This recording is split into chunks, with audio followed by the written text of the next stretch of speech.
Ginoon number 4. Please step forward.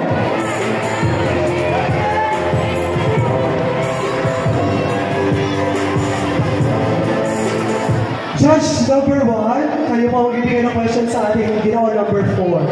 Okay, good evening, candidate number 4. First and foremost, I would like to acknowledge the presence also of my friend, Enet Consolation.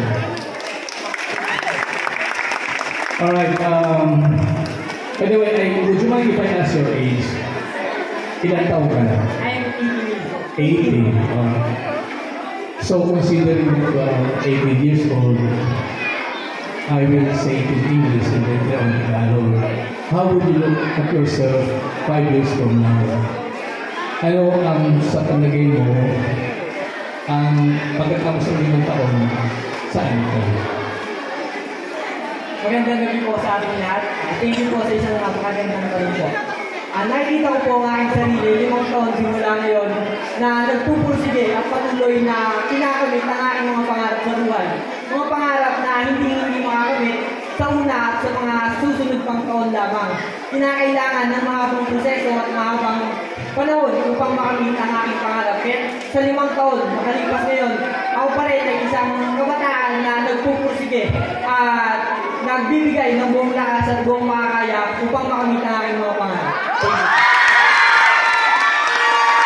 Very well said, Ginoon number 4. Thank you so much. Now that's all. Ginoon number 10. Please step forward.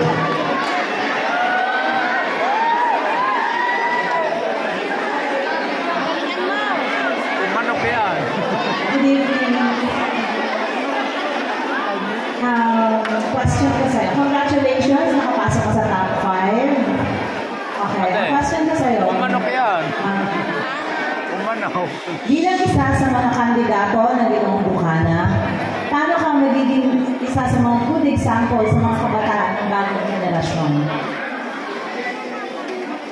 Ulit, bilang isa sa mga kandidato ng Ginoong Bukana, paano ka magiging magandang ihemplo sa mga kabataan ng bagong henerasyon? Thank you po sa magandang katanungan. Ako magiging isa po intro. Good example. Good example po. Gayahin niyo lang po yung ginagawa ko na maging comfortable kayo sa ginagawa niyo at lahat meron pa yung self-confidence. Huwag kayo mahiya, nila po. Thank you. Thank you so much, Ginoong number 10. Now please step forward, Ginoong number 7.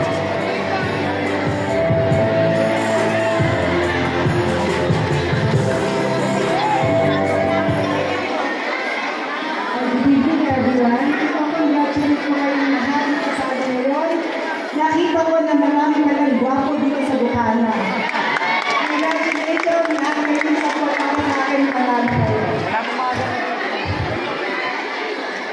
Congratulations, nakapasok ka na. Wala kayong kaba? Sa modernong panahon ngayon, paano mo ma-i-influensyahan ang kabataan sa tamang paggamit ng social media?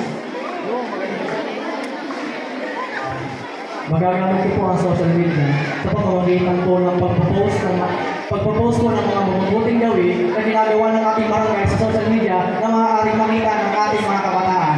Bukod po dito, marami po mga magandang bagay na makikita natin sa social media.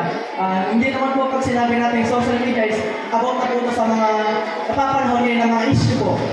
Meron din po mga good effects ng social media tulad naman po sa ating pag-aaral dahil ang social media po ay ating nakukuhanan ng mga informasyon na nagagamit natin sa ating pag-aaral.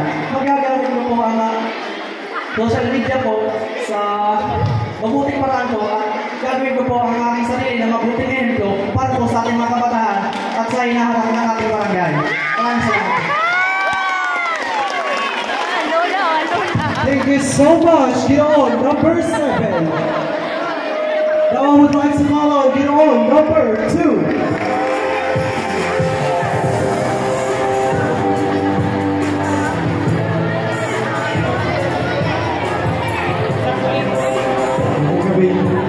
Ang gabi din po. O sana naman.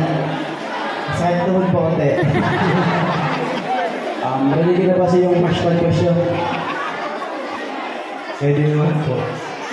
Okay, simple lang po. Hashtag maturity. Para sa'yo, ano ang maturity?